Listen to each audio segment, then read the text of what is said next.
الحمدللہ رب العالمین الصلاۃ والسلام علی رسولہ الکریم وعلی آلہ واصحابہ اجمعین اما بعد فاعوذ باللہ من الشیطان الرجیم بسم اللہ الرحمن الرحیم۔ شروع کرتی ہوں اللہ رب العالمین کے نام کے ساتھ جو بڑا مہربان اور رحم فرمانے والا ہے۔ محترم و معزز سامعین کرام، السلام علیکم ورحمۃ اللہ وبرکاتہ۔ رمضان سے پہلے آنے والے 2 مہینے رجب اور شعبان، ان 2 مہینوں کی جو فضیلت، جو اہمیت مختلف احادیث کریمہ کے ذریعے سے بتائی گئی ہے، تو اس کے ذریعے سے ہم یہ آج دیکھنے کی کوشش کریں گے کہ سنت کے آئینے میں ان 2 مہینوں میں کچھ تہوار مسلمان یا امت مسلمہ مناتی ہوئی نظر آتی ہے۔ کیا اس کی حقیقت سنت رسول کے مطابق ثابت ہے یا اس سے ثابت نہیں ہے؟ کیونکہ جو کام وقت کے رسول نے کیا ہے وہ سارا کام کرنے کی امت مسلمہ کو تلقین کی گئی ہے۔ جو اسے کرتا ہے وہی کامیاب و کامران ہوتا ہے، جسے مقصد عظیم کے نام سے یاد کیا گیا ہے، اور جو کرنے کے کام نہیں ہے وہ فضولیات ہیں، اور ایسے لغویاتی چیزوں کو اختیار کرنے سے اسلام منع کرتا ہے۔ جو ان کاموں میں الجھ کر رہ جاتے ہیں وہ اپنے مقصد عظیم سے دور نکل جاتے ہیں، اور اسی کے عوض وہ اپنے راستوں کو گمراہ کر لیتے ہیں، اور اسی کے نتیجے میں اسلام سے دور ہوتے ہیں، اور اسی کی وجہ سے اللہ رب العالمین کی پکڑ کے وہ موجب قرار پاتے ہیں۔ سامعین کرام، آج ہم جس موضوع پر گفتگو کریں گے وہ شعبان کے مہینے سے تعلق رکھنے والا ہے۔ شعبان کا مہینہ ایک آدھ دن کے اندر ہم پر سایہ فگن ہوگا۔ اس مہینے کی کیا مناسبت ہے، اسی وجہ سے ہم آج موضوع لے کے آئے ہیں شعبان کی اہمیت اور شب برات کی حقیقت سنت کے آئینے میں۔ اس پر انشاءاللہ اپنے وقت مقررہ میں ہم مفصل گفتگو کرنے کی کوشش کریں گے۔ سامعین کرام،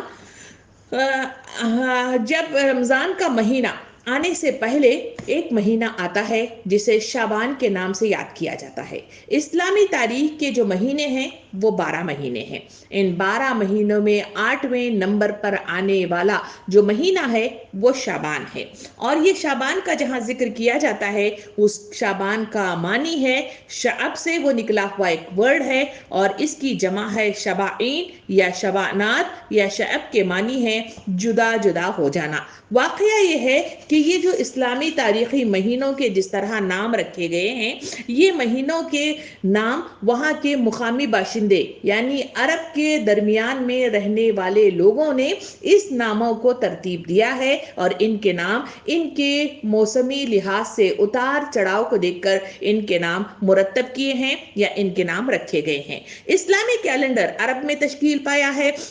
اور اسی لیے عرب نے یہاں کے موسمی اعتباروں سے ان ناموں کو محاوروں کی شکل میں ان کے نام رکھے ہوئے ہیں۔ لفظ شعبان بھی اسی وجہ سے نکلا ہوا ہے۔ یہاں شعبان کا جہاں نکلیں تو شعبان کا مطلب ہے کہ جدا جدا ہونا۔ یہ کیوں رکھا گیا ہے؟ اس کی تاریخ کچھ یوں بتائی جاتی ہے کہ لوگ اس مہینے کے درمیان میں کیونکہ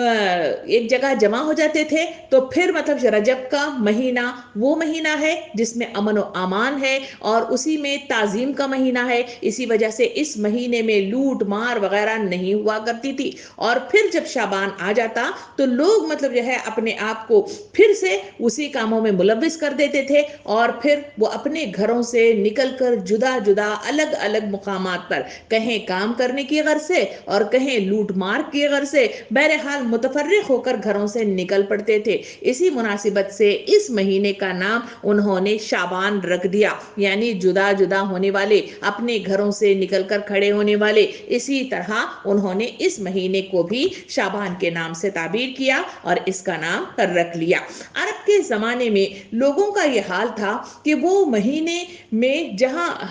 12 مہینے جو چلتے ہیں وہ 12 مہینوں کی گردش بالکل ہماری طرح، جس طرح گرمی میں کبھی آتا ہے، کبھی سردی میں آتا ہے، کبھی بہار کے موسم میں آتا ہے، اس طرح کا مہینہ ان کا نہیں ہوتا تھا، بلکہ وہ لوگ اپنی مناسبت سے ان مہینوں میں گڑ مڑ کیا کرتے تھے، یعنی ادھر ادھر کر لیا کرتے تھے۔ جب مناسب ہوتا ان کو آگے کر دیتے، اور کبھی ہوتا تو اسے پیچھے کر دیا کرتے تھے۔ تاریخ کے صفحات کو الٹنے سے پتہ چلتا ہے کہ ایک شخص کا نام آتا ہے جسے بنی کنان کا سردار تھا، جس کا نام تھا جنادہ بن عوف۔ وہ ایک بنی امیہ کنانی سے تعلق رکھتا تھا۔ اسے